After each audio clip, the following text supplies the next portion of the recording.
پڑھنا بندے کا رات کے پیٹ میں، رات کے درمیانی حصے میں۔ تہجد اصل میں جسے کہتے ہیں وہ نہیں ہے کہ جو عام طور پر لوگ فجر سے کچھ دیر پہلے جاگ گئے اذان سے اور جلدی سے 8 نفل پڑھ لیے، یہ تہجد نہیں ہے۔ یہ تو فجر کا ضمیمہ بنا لیا، ہر نوافل ہے، عبادت ہے، اس کے بھی جو اس کے برکات ہیں وہ ظاہر ہوں گی، جو اس کا ثواب اور اجر ہے اللہ دے گا۔ لیکن اصل میں جسے تہجد کہا جاتا ہے وہ رات کو سو کر پھر اٹھنا، نیند کو توڑ کر، اور پھر سو جانا اور پھر اٹھنا فجر کے لیے۔ جوف کہتے ہیں پیٹ کو، کسی شے کے جوف اللیل، رات کے بطن میں، رات کے درمیان میں، یعنی نصف رات گزر جائے اس وقت سے انسان جو ہے وہ نماز پڑھے، اور پھر ثلث رہ جائے تو پھر جاگ جائے، پھر سو جائے، اور پھر اس کے بعد اٹھے فجر کے لیے اور سنتیں پڑھے اور آئے مسجد کے اندر۔ تو یہاں آپ نے فرمایا وَصَلَاةُ الرَّجُلِ فِي جَوْفِ اللَّيْلِ، اور اپنے اس قول کے لیے حضور نے آیتیں تلاوت فرمائی، وہی دو آیتیں۔ یہاں یہ سورہ سجدہ کی آیت نمبر 16 اور 17 ہیں۔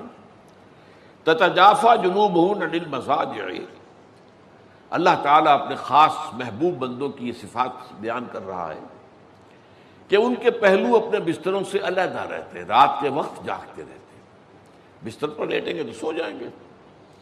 تتجافیٰ جنوبہم عن المضاجع یدعون ربہم خوفا وطمعا، وہ اس وقت اپنے رب کو پکارتے ہیں، دعائیں کرتے ہیں، خوف کے ساتھ بھی، اس کے مواخذے کا خوف، اس کے عذاب کا خوف، اس کے باز پرس کا خوف، اس کی ناراضی کا خوف، جہنم کا خوف، وطمعا، اور طمع کس کی؟ اللہ راضی ہو جائے، اللہ کے اجر و ثواب کی بھی طمع ہو، لیکن سب سے بڑی طمع کیا ہے؟ اللہ مجھ سے راضی ہو جائے۔ اس لیے سب سے اونچا مقام یہی ہے، رضی اللہ عنہم ورضوا عنہ، اللہ ان سے راضی ہو گیا، وہ اللہ سے راضی ہو گئے۔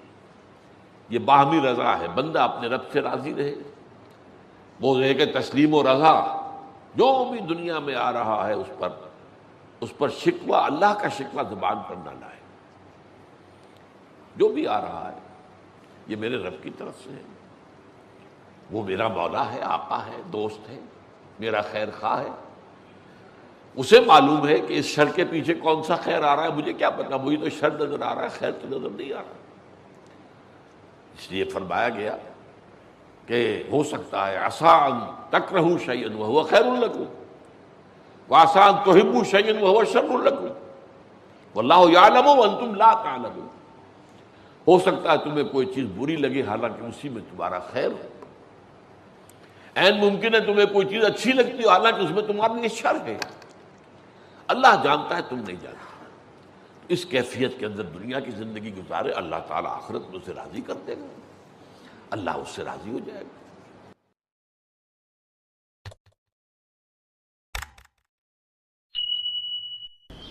میری گفتگو کا جو اس وقت عنوان معین ہے اور جو اس وقت آپ کے سامنے لکھا ہوا بھی ہے، فلسفہ دین میں نماز کی اہمیت، اس میں سب سے پہلے تو میں توجہ دلاؤں گا کہ لفظ فلسفہ اصلاً عربی کا ہے اور نہ ہی یہ قرآن حکیم کی اصطلاح ہے۔ یہ لفظ بھی اپنی اصل کے اعتبار سے یونانی ہے۔ فلسفی اگرچہ فلسفی عربی میں اب استعمال ہوتا ہے اور فلاسفہ اس کی جمع بھی ہوتی ہے، لیکن واقعتاً یہ عربی زبان کا لفظ نہیں ہے۔ اسی کی ایک مثال اور ہے تصوف، وہ بھی بظاہر تفاعل کے وزن پر خالص صیغہ معلوم ہوتا ہے عربی زبان کا، لیکن یہ بھی تھیوسوفی، یہ بھی در حقیقت یونانی الاصل لفظ ہے، جس کی تعریف کی گئی ہے اسے معرب بنا کر عربی کا جامہ پہنا دیا گیا ہے۔ فلسفے سے ہم جس علم یا جس شعبہ علم کو مراد لیتے ہیں، قرآن حکیم کی اصطلاح میں اس کے لیے لفظ حکمت ہے۔ اس کا مادہ ہا کاف میم، اور اس کا بنیادی مفہوم وہی ہے کہ جو اس سے جو ایک مشتق لفظ ہے استحکام، کسی شے کا مضبوط ہو جانا، پختہ ہو جانا، قوی ہو جانا، ایسی صلاحیت حاصل کر لینا کہ وہ اپنی حفاظت کر سکے، اپنے خلاف کسی بھی اقدام پر اپنا دفاع کر سکے۔ یہ ہا کاف میم کے مادے کا اصل مفہوم ہے۔ اور حکمت انسان کے فکر اور اس کے شعور کی پختگی کا نام ہے، اس لیے کہ انسان حیوانات سے ممیز کیا گیا ہے اگرچہ مختلف اعتبارات سے، لیکن یہ کہ اس میں سب سے اہم اعتبار یہ ہے کہ یہ حیوان عاقل ہے۔ اسی طریقے سے اسے حیوان ناطق کہا جاتا ہے، اور نطق اور عقل کا بڑا گہرا تعلق ہے اور ربط ہے، دونوں ایک دوسرے سے جڑے ہوئے۔ تو ہم کہیں گے شعور، عقل سے انسان کو شعور حاصل ہوتا ہے، اور نطق جو ہے اس کی بنیاد، اس کا سورس جو ہے وہ یہی شعور ہے۔ تو انسانی فکر کی پختگی، انسانی شعور کی پختگی، اس کے اندر ایسی صلاحیت کا پیدا ہو جانا کہ وہ حقائق تک رسائی حاصل کر سکے، اس میں اتنی قوت پیدا ہونا کہ وہ صحیح رخ پر، صحیح رخ سے موڑنے والے جتنے محرکات ہیں ان کے مقابلے میں اپنا دفاع کر سکے، یہ حکمت ہے۔ لہذا فلسفہ دین کی بجائے اب آپ اپنے ذہن میں حکمت دین کا لفظ رکھیں، اور اب غور کیجئے کہ حکمت دین میں صلاۃ کے مقام کو سمجھنے کے لیے ہمیں یہاں سے ابتدا کرنی چاہیے کہ حکمت دین کا سب سے بنیادی مسئلہ کون سا ہے۔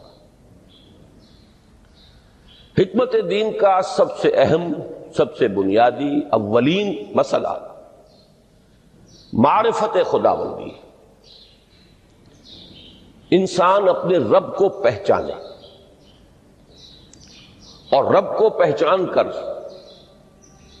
اپنے فطری جذبہ تشکر کو اس کی ذات سے وابستہ کر دے۔ یہ فطری جذبہ تشکر بھی آپ سمجھ لیجئے کہ یہ بھی نہ صرف انسان بلکہ حیوانات کا بھی خاصہ ہے کہ اگر ان کے ساتھ کوئی بھلائی کی جائے تو ایک خاص رد عمل ان کی طبیعت میں پیدا ہوتا ہے، جسے ہم جذبہ شکر یا جذبہ تشکر سے تعبیر کر سکتے ہیں۔ حیوان کے پاس اگرچہ وہ زبان نہیں ہے کہ جس میں وہ اپنے اس جذبے کو الفاظ کا جامہ پہنا کر اپنے محسن کی خدمت میں پیش کر سکے، لیکن یہ کہ اگر کبھی کسی بھوکے پیاسے حیوان کو آپ نے کوئی غذا فراہم کی ہو یا پانی پلایا ہو، اور پھر اگر آپ اس کی آنکھوں میں دیکھیں گے تو وہ جذبہ تشکر وہاں سے ابلتا ہوا محسوس ہوگا۔ یہ گویا کہ فطرت کا تقاضا ہے۔ حیوانات سے بلندتر سطح پر انسان ہے، تو فطرت انسانی کا بڑا اساسی اور بنیادی تقاضا ہے کہ وہ اپنے محسن کا شکر ادا کرے، جس نے بھی اس کے ساتھ کوئی بھلائی کی ہو، خیر کیا ہو، اس کی کوئی احتیاج پوری کی ہو، اس کی کوئی ضرورت پوری کی ہو، اس کا وہ شکر بجانا ہے۔ تو یہ فطری جذبہ تشکر جب تک عقل انسانی اپنے اصل محسن اور مربی کو نہیں پہچانتی تو یا تو یہ منتشر رہتا ہے یا بھٹکتا رہتا ہے۔ چنانچہ شرک کی جو ساری تاریخ ہے اس کا تجزیہ کریں گے تو بات یہی نظر آئے گی کہ اس جذبہ تشکر نے اپنے علم کی کوتاہی کی وجہ سے، اپنے فہم کی کوتاہی کی وجہ سے مختلف اشیاء کے ساتھ یا مظاہر قدرت کے ساتھ اپنے آپ کو منسلک کر لیا۔ مثلاً یہ کہ یہ بات غلط نہیں ہے کہ ہماری دنیا کا یہ سارا نظام جو ہے اس میں سورج کی حرارت کو بہت بڑا دخل حاصل ہے، ساری انرجی جو ہمارے پاس ہے اس کی سورس تو اصل میں وہ سولر انرجی ہے. لکڑی بھی آپ جلا کر اگر آگ کے ذریعے سے حرارت حاصل کرتے ہیں تو وہ بھی در حقیقت سورج ہی کی وہ حرارت تھی کہ جو اس لکڑی میں جذب ہوئی ہے اور اس نے وہ صورت اختیار کی. فصلوں کو سورج پکاتا ہے، اس کی حرارت جو ہے وہی ان کے پکنے کا ذریعہ بنتی ہے. لہذا انسان نے یہ سمجھا کہ ہمارا سب سے بڑا محسن یہ ہے، لہذا اس کے آگے ہاتھ جوڑ دیے، اس کو سجدہ کیا، اسے معبود بنا لیا. اسی پر آپ قیاس کرتے چلے جائیے. جس چیز کے بارے میں احساس ہوا کہ اس کے ساتھ ہماری کوئی بھلائی وابستہ ہے، یہ ہمارے لیے کسی خیر کا ذریعہ ہے، اس کے سامنے انسان جھک گیا اور اس کے اظہار تشکر کے لیے اس نے مراسم عبودیت ایجاد کر لی. تو عقل انسانی کی اصل معراج یہ ہے کہ وہ اپنے اصل مربی کو پہچانے، اپنے اصل رب کی معرفت حاصل ہو جائے کہ یہ تمام مظاہر فطرت، مظاہر قدرت، اگرچہ یہ سب ہیں اس دنیا میں، اس کے نظام کو مختلف پہلوؤں سے ان کے ساتھ وابستہ کیا گیا ہے، لیکن یہ سب خود کسی اور کی ربوبیت کے مظہر ہے. کوئی اور ہے جو ان سب کا خالق ہے، کوئی اور ہے کہ جس نے ان کے لیے یہ سارا نظام بنایا ہے. تو ایک ہی چھلانگ میں انسان پھر وہاں پہنچتا ہے اور اپنے اصل رب اور مربی کو پہچان کر اب اپنے پورے جذبہ تشکر کو اس کی ذات کے ساتھ منسلک کر دیتا ہے. یہ میں نے خلاصہ عرض کیا آپ کے سامنے سورہ لقمان کے دوسرے رکوع کی اس پہلی آیت کا، جس میں اللہ تعالیٰ نے حضرت لقمان کے حوالے سے حکمت اور حکمت کا جو منطقی اور لازمی نتیجہ ہے دونوں چیزوں کو بیان کر دیا. وَلَقَدْ آتَيْنَا لُقْمَانَ الْحِكْمَةَ أَنِ اشْكُرْ لِلَّهِ، ہم نے لقمان کو حکمت عطا کی کہ کر شکر اللہ کا.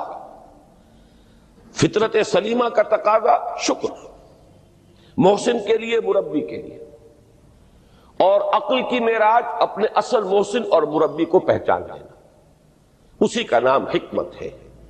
حکمت عقل صحیح اور فطرت سلیمہ کے امتزاج سے وجود میں آتی ہے، جس کا نتیجہ شکر رب ہے یا معرفت رب.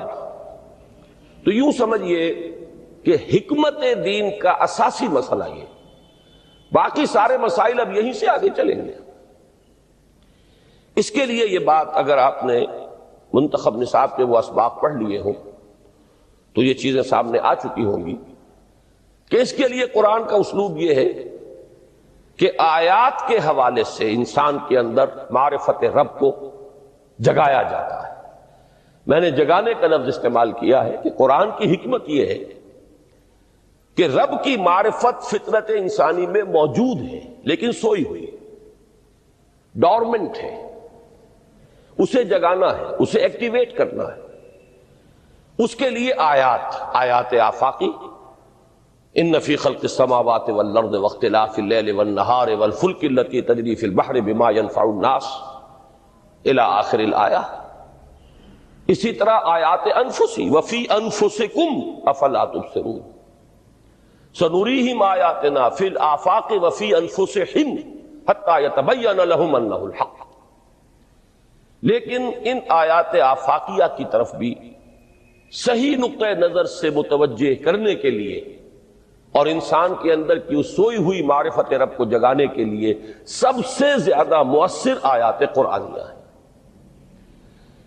چونکہ یہ فطرت انسانی کے اندر کی ایک شے کو جگانے والی ہیں، یہی وجہ ہے کہ قرآن مجید اپنے آپ کو کہیں الذکر کہتا ہے، کہیں ذکرہ، کہیں تذکرہ.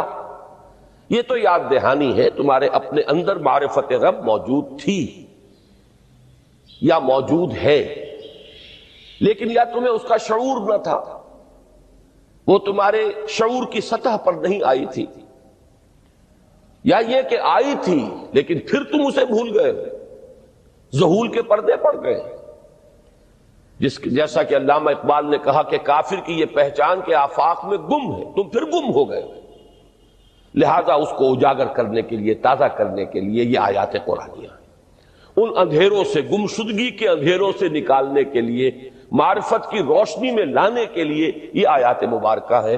هو الذی ينزل على عبده آیات بینات لیخرجکم من الظلمات الی النور، اندھیروں سے نکال کر روشنی میں لانے کے لیے اللہ نے اپنے بندے پر صلی اللہ علیہ وسلم یہ آیات بینات نازل کی۔ لیکن اب اس سے اگلا قدم ہے، اور اصل میں وہ ہے جو میری گفتگو کا موضوع ہے اس وقت۔ اس کے لیے یہ تمہید ضروری تھی کہ حکمت قرآن کا اور حکمت دین کا اولین، اہم ترین، سب سے اساسی، سب سے بنیادی مسئلہ ہے معرفت رب۔ اگر اس مرحلے کو انسان طے کر لے اللہ کے فضل و کرم سے، اسے اللہ کی معرفت بھی حاصل ہو جائے اور اس پر ایمان بھی میسر آ جائے، تو اب اس کے سامنے تین مسئلے اور ہیں، ان کو اچھی طرح آئیڈینٹیفائی کیجیے۔ پہلا مسئلہ یہ ہے کہ اس کی فکر صحیح مزید پیش قدمی کرے، آگے بڑھے۔ یہ تو اس کا سٹارٹنگ پوائنٹ تھا، رب کو پہچان لینا۔ ابھی تو اس سے آگے بڑھ کر اس فکر صحیح کو، بڑی بلندیوں کو چھونا ہے۔ جیسے کہ کلمہ طیبہ کی تمثیل بیان کی گئی قرآن مجید میں، کَشَجَرَةٍ طَیِّبَةٍ أَصْلُهَا ثَابِتٌ وَفَرْعُهَا فِي السَّمَاءِ، تو فکر انسانی کے لیے وہ اصل ثابت جمی ہوئی جڑ جو ہے وہ تو ہے معرفت رب، لیکن اب یہ فکر ترقی کرے گی، یہ نشو و نما پائے گی، یہ آگے بڑھے گی، اس کی شاخیں یہ آسمانوں سے بات کریں گی، آسمانوں کی بلندیوں کو چھوئیں گی۔ تو سب سے پہلا مسئلہ ہے فکر صحیح کی مزید پیش رفت، پیش قدمی۔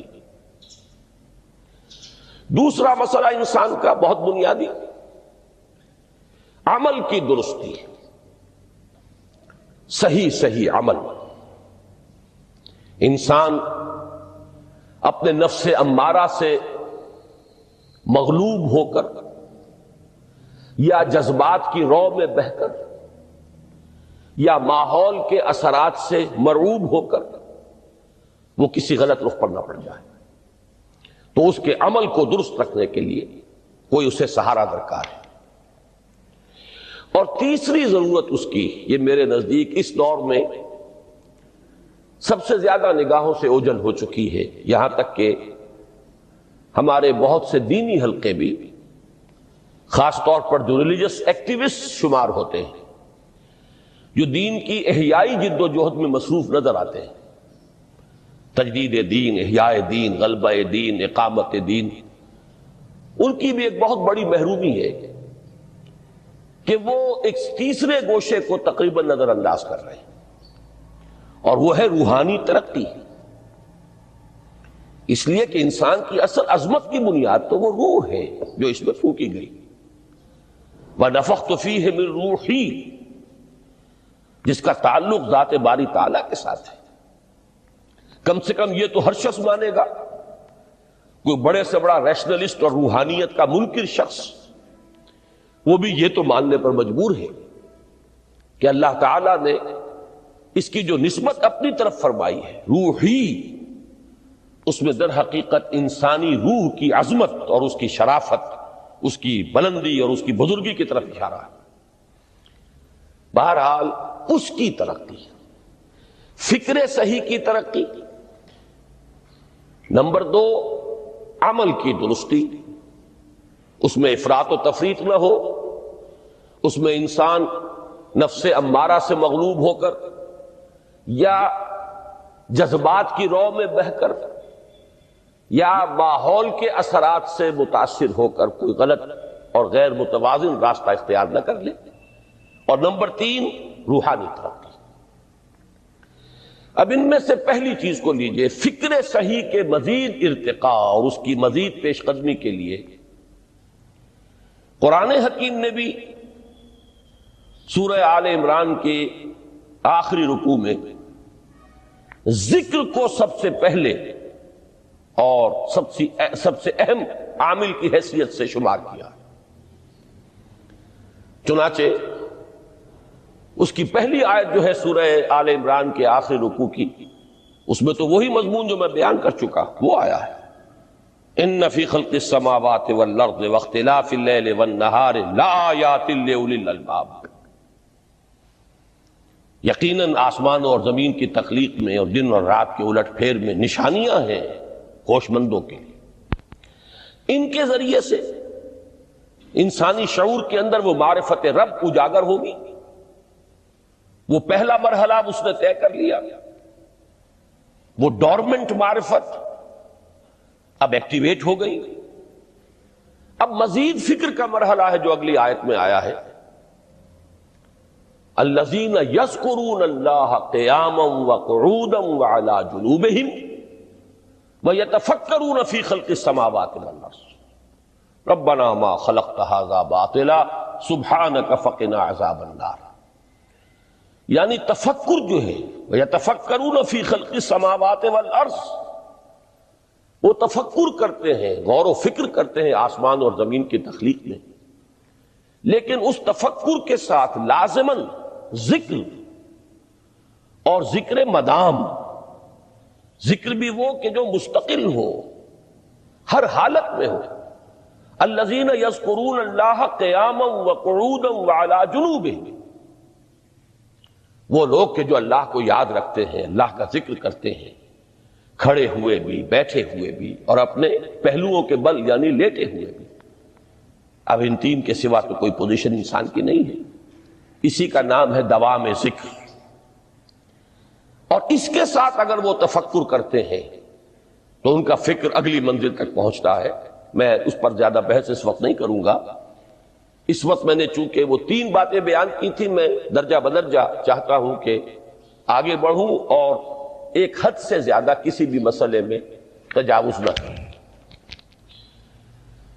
یہ جو بات سورہ آل عمران کی آخری رکوع کی اس دوسری آیت میں آئی ہے، اسی کو مولانا روم نے بیان کیا ہے بہت ہی سادہ لیکن بڑے پرمغز شعر میں۔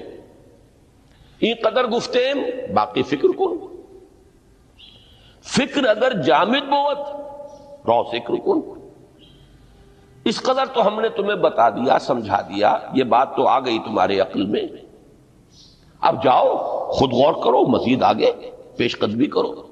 این قدر گفتیم باقی فکر کن، فکر اگر جامد بوت رو ذکر کن۔ فکر میں جمود آ جائے، فکر سست پڑ جائے تو جاؤ پھر ذکر کرو۔ تو یہ ذکر اور فکر گویا کہ گاڑی کے دو پہیے ہیں کہ جن سے فکر انسانی صحیح رخ پر آگے بڑھے گا۔ اگر یہ ذکر ساتھ نہیں رہے گا تو فکر انسانی کج ہو جائے گا، تا ثریا می رود دیوار کج۔ پھر وہ فکر جو ہے وہ بلندی کو کتنے ہی پہنچ جائے لیکن وہ ٹیڑھی بلندی ہوگی، وہ صراط مستقیم پر پیش قدمی کرنے والا فکر نہیں ہوگا۔ اسی کو علامہ اقبال نے اپنے دو اشعار میں، کیونکہ انہوں نے مولانا روم کو اپنا پیر بھی تسلیم کیا ہے، مرشد رومی، تو یہ فکر جو ہے، یہ خیال جو مولانا روم نے پیش کیا، اسی کو علامہ اقبال نے دو اشعار میں، میں سمجھتا ہوں کہ مزید شکوہ کے ساتھ، مزید خوبصورت اور حسین انداز میں پیش کیا ہے۔ جز بقرآن زیغمی روباہی است، فقر قرآن اصل شاہنشاہی است۔ قرآن کے بغیر اگر کوئی شعر بھی ہو تو وہ بھی اصل میں لومڑی ہے، اس کی کوئی حقیقت نہیں ہے، اس لیے کہ اصل شاہنشاہی جو ہے وہ تو فقر قرآن ہے۔ اب فقر قرآن کیا ہے؟ فقر قرآن اگر آپ لکھا ہوا دیکھیں گے اس کو تو اس کے آگے یہاں اب سوالیہ نشان آ جائے گا۔ فقر قرآن یعنی سوچو فقر قرآن کیا ہے، اور جواب ہے اختلاط ذکر و فکر۔ فقر قرآن امتزاج سے وجود میں آتا ہے کہ اس میں ذکر بھی ہو، فکر بھی ہو۔ اور فکر را کامل نہ دیدم جز میں ذکر، میں نے فکر کو کبھی بھی اپنی منزل مقصود تک پہنچتا ہوا نہیں پایا جب تک کہ اس کے ساتھ ذکر نہ ہو۔ تو پہلی شے تھی فکر انسانی کی صحیح رخ پر مزید پیش قدمی اور پیش رفت، اور اس کے لیے لازم ہے ذکر و فکر کا امتزاج۔ دوسری چیز کو لیجئے عمل کی درستی۔ اس عمل کی درستی کے لیے اللہ تعالی کے ساتھ ایک گہرے تعلق کی ضرورت ہے، اس لیے کہ صبر کی بحث میں یہ مضامین شاید آپ کے سامنے آ گئے ہوں کہ صبر، جہاں مصیبت پر صبر ہوتا ہے، تکلیف پر صبر ہوتا ہے، اللہ کے احکام پر جمنا یہ بھی صبر ہے، نفس کی خواہشات کی باغ کو تھام کر رکھنا، کھینچ کر رکھنا یہ بھی صبر ہے، اور استقامت کسی شے پر قائم رہنا یہ بھی صبر ہے۔ تو عمل صحیح پر استقامت کے لیے وَاصْبِرْ وَمَا صَبْرُكَ إِلَّا بِاللَّهِ، اس صبر کی سب سے اہم جو بنیاد ہے، اس کا جو سب سے بڑا ذریعہ ہے، اس کا جو سب سے بڑا سہارا ہے، وَمَا صَبْرُكَ إِلَّا بِاللَّهِ، اس کے لیے ضرورت ہے ایک گہرے تعلق کی کہ اللہ کے ساتھ ایک ایسا تعلق برقرار رہے جو نہ صرف گہرا ہو بلکہ دائم و قائم ہو، مسلسل ہو۔ ذرا ذہول ہوگا تعلق مع اللہ میں، ذرا کمی آئے گی، شیطان کا وار کاری ہو جائے گا۔ اسی کو حضور نے حدیث میں یوں تعبیر کیا ہے تمثیلاً کہ جو دل اللہ کی یاد سے غافل ہے اس پر، فارسی کا وہ مقولہ بھی ہے کہ خانہ خالی را دیو میں گیرت، گھر خالی رہے تو جنات اس پر دیو جو ہے آ کر قبضہ جما لیتے ہیں۔ تو خانہ قلب جو ہے اگر یاد خدا بندی سے خالی ہو گیا تو شیطان ابلیس لعین اپنی تھوتنی ٹکا دیتا ہے۔ یہ لفظ آتا ہے سور کے منہ کے لیے تھوتنی، جس طرح اس کا نکلا ہوا سا منہ ہوتا ہے آگے، تو یہ لفظ استعمال کیا گیا کہ وہ اپنی تھوتنی انسان کے دل پر جما کر اور پھوکے مارنی شروع کر دیتا ہے۔ تو شیطان کو موقع ہی تب ملتا ہے جب انسان کے تعلق مع اللہ کے اندر کمی ہو، وہ خانہ بالکل خالی ہو گیا ہو یا اتنا ضعیف ہو گیا ہو کہ کل عدم ہو جائے، گویا کہ نہیں۔ تیسری چیز کی طرف آئیے، روحانی ترقی۔ روحانی ترقی کے لیے میں ایک اصطلاح کے سامنے لا رہا ہوں، اس سے مراد کیا ہے؟ روحانی ترقی کے لیے ہماری دینی اصطلاح ہے تقرب الی اللہ، اللہ سے قریب تر ہوتے چلے جانا۔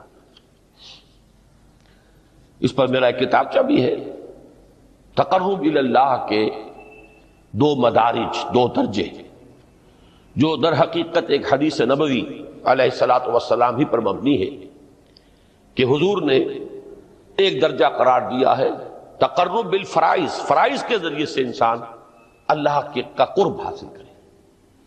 ایک ہے تقرب بالنوافل، نوافل کے ذریعے سے اللہ کا قرب حاصل کرے۔ ان میں کیا نسبت و تناسب ہے، اہمیت کے اعتبار سے کون بڑھ کر ہے، بلندی کے اعتبار سے کون بڑھ کر ہے، یہ تمام مسائل میں نے اپنی اس تقریر میں بیان کیے تھے جو اس کتابچے میں شائع ہوئی ہے۔ اس وقت میں اس کی تفصیل میں نہیں جا رہا، صرف یہ تذکرہ اس لیے کر رہا ہوں کہ جن کو بھی خواہش ہو جائے وہ اس کا مطالعہ کرے۔ ہماری اس وقت کی گفتگو سے وہ کتابچہ اس جگہ پر منسلک ہوگا۔ تو تقرب الی اللہ، یہ تقرب کوئی فزیکل فینومینن نہیں ہے، جسمانی یا مادی مسئلہ نہیں ہے۔ اللہ سے قرب یہ نہیں ہے کہ کوئی کروڑوں میل کا فاصلہ ہے، اب ہمیں کوئی رسی پر چڑھنا ہے اوپر بڑی محنت اور مشقت سے۔ فصل تو ہے ہی نہیں، فاصلہ ہے ہی نہیں، بعد ہے ہی نہیں۔ نحن اقرب الیہ من حبل الورید، ہم تو انسان سے اس کی شہرگ سے بھی زیادہ قریب ہیں۔ ہوا معکم اینما کنتم، وہ تو تمہارے ساتھ ہی ہوتا ہے جہاں کہیں بھی تم ہو، بس صرف یہ کہ تمہاری توجہ نہیں ہوتی، تم اور چیزوں میں مشغول و مصروف رہتے ہو، تم ہماری طرف دھیان ہی نہیں دیتے، تم ہماری طرف متوجہ ہی نہیں ہوتے۔ ہم تو مائل بے کرم ہے، کوئی سائل ہی نہیں، راہ دکھلائیں کسے رہنو منزل ہی نہیں۔ انسان جب متوجہ ہو جاتا ہے اور بڑھتا ہے آگے پیش قدمی کرتا ہے روحانی اعتبار سے، تو یہ ہے در حقیقت تقرب اللہ. اور یہی اسی صبح کا وقت ہے، آنکھ بھی کھلی ہے، کوئی اذان کی آواز بھی کان میں آئی ہے، آپ کا نفس کہتا ہے ابھی سو جی. آپ نے اپنی چادر یا کمبل کو درست کیا اور کروٹ لیا. یہ کیا ہے؟ آپ نے کس کا حکم پیچھے پھینکا اور کس کا حکم مانا؟ اللہ کے حکم کو پیچھے پھینک دیا، نفس کے حکم کو آگے رکھا. یہ شرک، اس شرک کو جاننے والے بہت کم ہیں. مولانا روم نے خوب کہا تھا، نفس ماں ہم کم ترس فرعون نیست لیکن ایراعون نیست. میرا نفس بھی فرعون سے کم نہیں ہے. فرعون نے کہا تھا نا الیس لی ملک مصر وہذہ الانہار تجری من تحتی، کیا اس ملک مصر کی حکومت میری نہیں ہے؟ اور سارا جو یہ آب پاشی کا نظام ہے، انہار کا نظام ہے، وہ میرے کنٹرول میں نہیں ہے. جس کا چاہوں موگا کھلا رکھوں، جس کا چاہوں بند کر دوں. یہ تھا خدائی کا دعویٰ، انا ربکم الاعلی.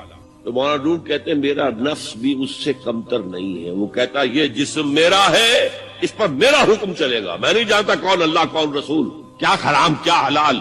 تو فرعون سے کم تو نہیں ہے میرا نفس. لیکن ایراعون اس کی بہت مدد تھی، فوج تھی، لاؤ لشکر تھا، تو اس نے زبان سے بھی کہہ دیا کھل کر انا ربکم الاعلی. میں مسکین ہوں، غریب ہوں، میرے پاس کوئی طاقت نہیں ہے، میں زبان سے تو کچھ نہیں کہہ سکتا، اندر سے میرا نفس یہی کہتا. یہ نفس کی حکومت قرآن کہتا ہے. میں حیران ہوتا ہوں، دو جگہ یہ مضمون آیا ہے. اور آیت من اتخذ الہہ ہواہ افانت تکون علیہ وکیلا. اے نبی تم نے دیکھا اس شخص کو، اس کے حال پر غور کیا جس نے اپنی خواہش نفس کو اپنا الہ بنا لیا ہے. اللہ اکبر. الہ لا الہ الا اللہ، کلمہ توحید کا مرکزی لفظ یہاں آ رہا ہے. من اتخذ الہہ ہواہ، جس نے اپنی خواہش نفس کو اپنا معبود بنا لیا، الہ بنا لیا. افانت تکون علیہ وکیلا، کیا آپ ایسے شخص کی کوئی ذمہ داری لے سکتے ہیں؟ سود حرام ہوا کرے جی، حرام حرام، ہمارا دھندا جو ہے وہ آگے بڑھ نہیں سکتا. اللہ کے حکم کو پیچھے ڈالا، نفس کے تقاضے کو آگے رکھا. کون معبود ہے آپ؟ نام عبداللہ رکھیے، نام عبد الرحمان رکھیے، ہے عبد النفس، نفس کے بندے، نفس کے غلام. پوچھا گیا ایو الہجرت افضل یا رسول اللہ، اے اللہ کے رسول بتائیے سب سے اعلیٰ ہجرت کون سی ہے، افضل؟ فرمایا ان تہجر ما کرہ ربک، ہر اس چیز کو چھوڑ دو جو تمہارے رب کو پسند نہیں. آج رات ہی سے آپ ہجرت شروع کر سکتے ہیں. جائزہ لیجئے کیا کیا چیزیں میری زندگی میں خلاف شریعت ہے، تو اللہ کو ناپسند ہے. فیصلہ کیجئے کہ آج کے بعد نہیں ہوگی. ہجرت شروع ہو گئی. افضل الہجرہ، سب سے افضل ہجرت شروع ہو گئی. المجاہد من جاہد نفسہ، جہاد تو یہاں سے شروع ہو گیا، اپنے نفس کے خلاف جہاد کرنا. صبح نفس نے کہا ابھی سو جا، آپ نے نفس کی بات کو رد کیا، اپنا کمبل اٹھا کے پھینکا، اٹھے، وضو کیا، نماز کے لیے آپ مسجد چل دیے. آپ نے جہاد کیا نفس کے خلاف. یہ افضل الجہاد ہے. افرأیت من اتخذ الہہ ہواہ افانت تکون علیہ وکیلا، کیا تم نے غور کیا اس شخص کی حالت پر جس نے اپنی خواہش نفس کو اپنا معبود بنا لیا، الہ بنا لیا؟ کہہ رہا ہے لا الہ الا اللہ، لا الہ الا اللہ، لیکن الہ تو اس کا لفظ ہے. ظاہر بات ہے فرعون نے اگر دعویٰ کیا تھا میں تمہارا خدا ہوں، انا ربکم الاعلی، تو کیا اس کا مطلب یہ تھا کائنات میں نے پیدا کی ہے، تمہیں میں نے پیدا کی ہے؟ ذرا سوچیے، کیا وہ بزرگ موجود نہیں ہوں گے جنہوں نے اسے دیکھا ہو کہ آج اس کی ولادت ہوئی تھی، کل اس کی کوئی اور سیری بنی ہوئی تھی؟ یہ کیسے دعویٰ کیا تھا؟ میرا حکم چلے گا، میں نہیں جانتا. الیس لی ملک مصر، مصر کی حکومت میری ہے کہ نہیں؟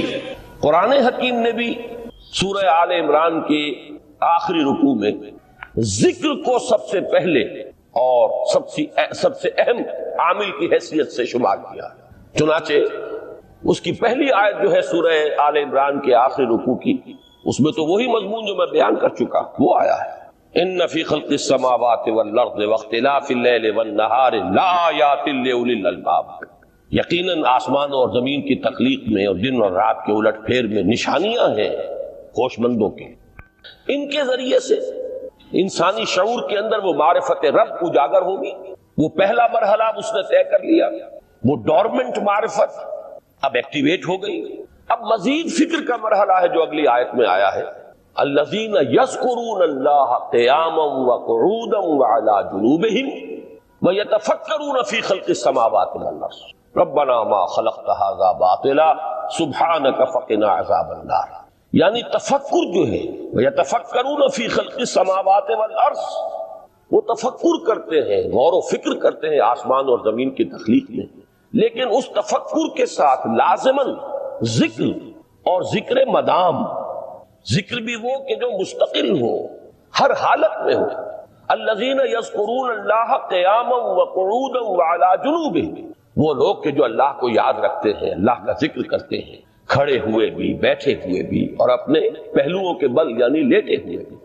اب ان تین کے سوا تو کوئی پوزیشن انسان کی نہیں ہے، اسی کا نام ہے دوام ذکر۔ اور اس کے ساتھ اگر وہ تفکر کرتے ہیں تو ان کا فکر اگلی منزل تک پہنچتا ہے۔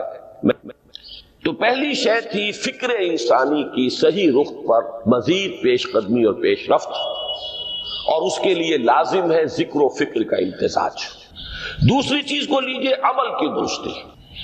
اس عمل کی درستی کے لیے اللہ تعالی کے ساتھ ایک گہرے تعلق کی ضرورت ہے، اس لیے کہ صبر کی بحث میں یہ مضامین شاید آپ کے سامنے آ گئے ہوں کہ صبر، جہاں مصیبت پر صبر ہوتا ہے، تکلیف پر صبر ہوتا ہے، اللہ کے احکام پر جمنا یہ بھی صبر ہے، نفس کی خواہشات کی باغ کو تھام کر رکھنا، کھینچ کر رکھنا یہ بھی صبر ہے، اور استقامت کسی شے پر قائم رہنا یہ بھی صبر ہے۔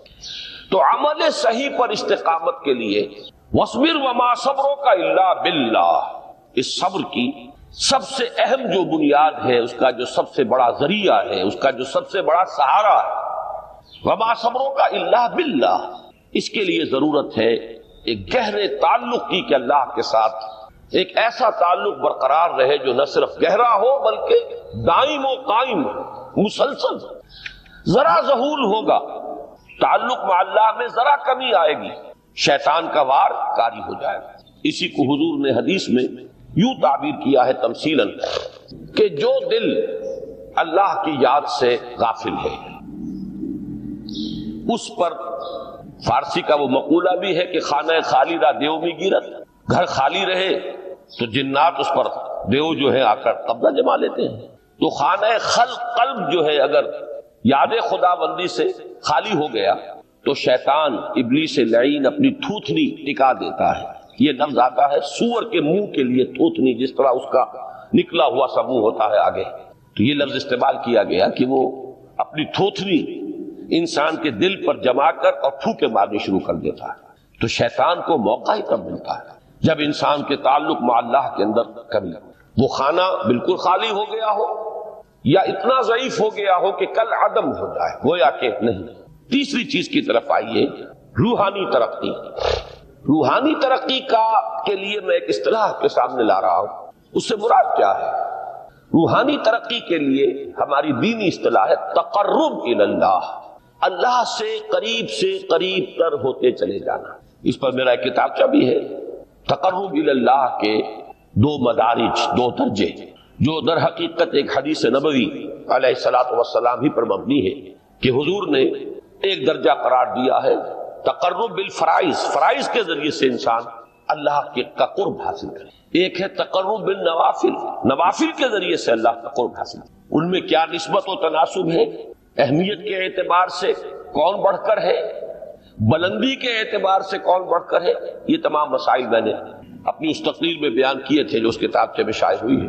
اس وقت میں اس کی تفصیل میں نہیں جا رہا، صرف یہ تذکرہ اس لیے کر رہا ہوں کہ جن کو بھی خواہش ہو جائے وہ اس کا مطالعہ کرے۔ ہماری اس وقت کی گفتگو سے وہ کتابچہ اس جگہ پر منسلک ہوگا۔ تو تقرب الی اللہ، یہ تقرب کوئی فزیکل فینومینن نہیں ہے، جسمانی یا مادی مسئلہ نہیں ہے۔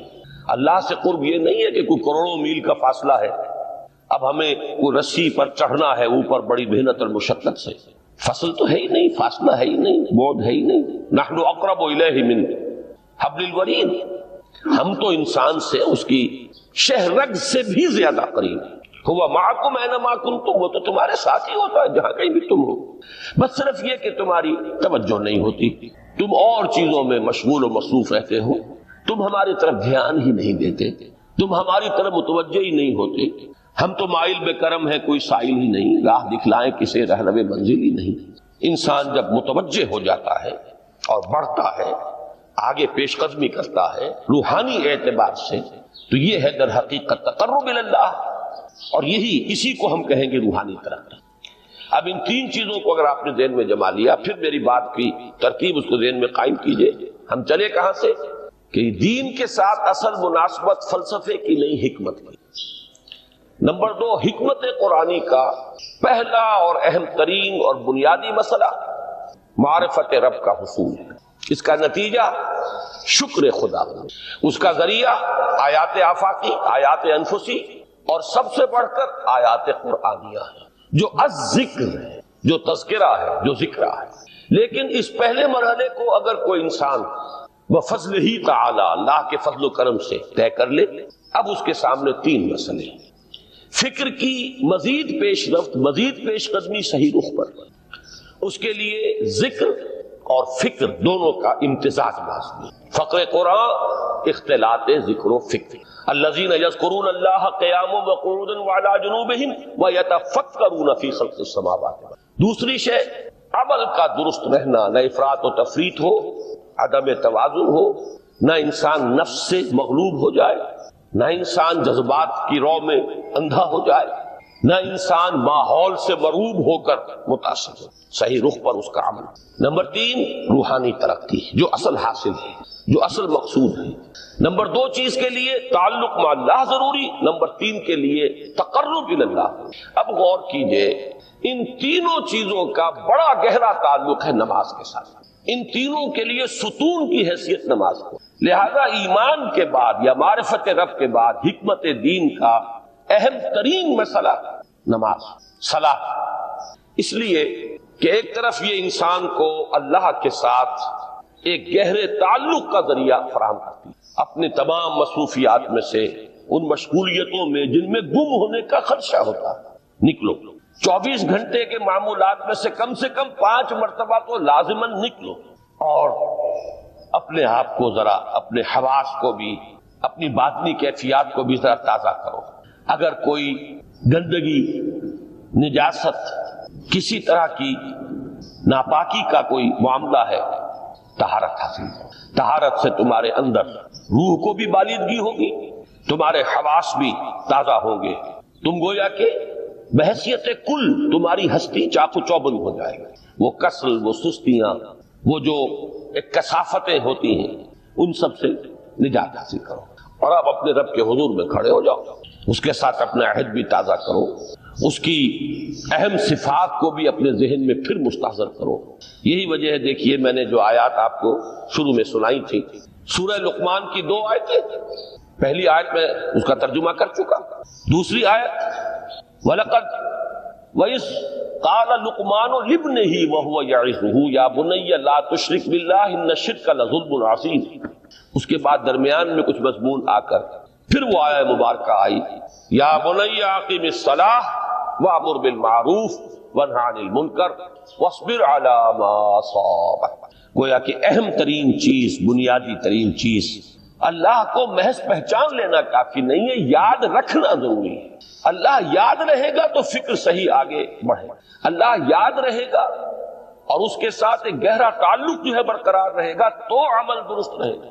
بالکل یہی بات سورہ طٰہٰ میں جو پہلی وحی حضرت موسیٰ علیہ السلام پر ہوئی، اور پہلا مخاطبہ ہے، چونکہ حضرت موسیٰ کو یہ انبیاء کرام کے مقدس گروہ میں ایک امتیازی حیثیت حاصل ہے کہ ان سے براہ راست گفتگو ہوئی ہے، اگرچہ صرف ایک پردہ تھا، اوٹ من ورائے حجاب گفتگو ہوئی ہے، لیکن یہ کہ کوئی فرشتے کا درمیانی جو ہے وہ لنک نہیں تھا، براہ راست اللہ تعالیٰ نے حضرت موسیٰ علیہ السلام سے کلام فرمایا۔ کلم اللہ موسیٰ تکلیما، موسیٰ سے تو اللہ نے کلام فرمایا جیسے کہ کلام کیا جاتا ہے۔ تو پہلا مخاطبہ ہے، یہ پہلا مکالمہ ہے، پہلی وحی کہیے، اسی میں یہ الفاظ بھی موجود ہیں، اننی انا اللہ لا الہ الا انا فاعبدنی واقم الصلاۃ لذکری۔ یہ گویا کہ حکمت قرآنی کا ایک بہت بڑا خزانہ ہے یہ آیت مبارکہ، کہ خود حضرت موسیٰ علیہ السلام کو جو ہدایت دی جا رہی ہے، میں ہوں، میں اللہ، اننی انا اللہ لا الہ الا انا، میرے سوا کوئی معبود نہیں، فاعبدنی، بس میری بندگی، میری عبادت، میری پرستش، میری محبت، اس کو اختیار کرو۔ وَأَقِمِ الصَّلَاةَ لِذِكْرِي، اور نماز کو قائم رکھو میری یاد کے لیے۔ بلکہ اسی سلسلہ کلام میں آگے چل کر سورہ طٰہٰ میں آتا ہے کافی گفت و شنید کے بعد جب حضرت موسیٰ نے کچھ معذرت بھی کی، کچھ دعائیں بھی کی، اللہ نے ایک دعا قبول بھی کی کہ ان کے بھائی کو بھی شریک کر دیا، حضرت ہارون کو بھی۔ اس کے بعد پھر جب فرمایا کہ اب جاؤ فرعون کی طرف، تو اس میں فرمایا وَلَا تَنِيَا فِي ذِكْرِي، اور دیکھنا یہ جو عظیم مشن تمہارے کندھے پر آ گیا ہے، بڑا بھاری اور کٹھن ایک فرض ہے جو تم پر عائد ہو گیا ہے، اس کے لیے سب سے بڑی تمہارے پاس جو قوت کا ذریعہ ہے وہ نماز ہے۔ اقیم فَلَا تَنِيَا عَنْ ذِكْرِي، میری یاد میں کبھی غفلت نہ کرنا، اس میں کبھی کوئی کمی نہ آنے دینا۔ جیسا کہ میں نے عرض کیا تھا کہ جیسے ہی وہ تعلق جو ہے کمزور پڑتا ہے یا منقطع ہو جائے معاذ اللہ، تو پھر انسان گویا کہ شیطان کے لیے ایک لقمہ تر بن جاتا ہے۔ اب آپ غور کیجئے، تیسری شے تقرب الی اللہ، اس کے حوالے سے بھی جو فرائض اور نوافل کی بات ہے اس کو اس وقت ذہن سے نکال کر یہ سمجھیے کہ اس میں نماز کا کیا مقام ہے، اس لیے کہ نماز فرض بھی ہے، نماز نفل بھی ہے، وہ تو دونوں میں شریک ہو جائے گا۔ اب اس کو لفظ صلاۃ کے حوالے سے آپ ان دونوں چیزوں کو سمجھیں۔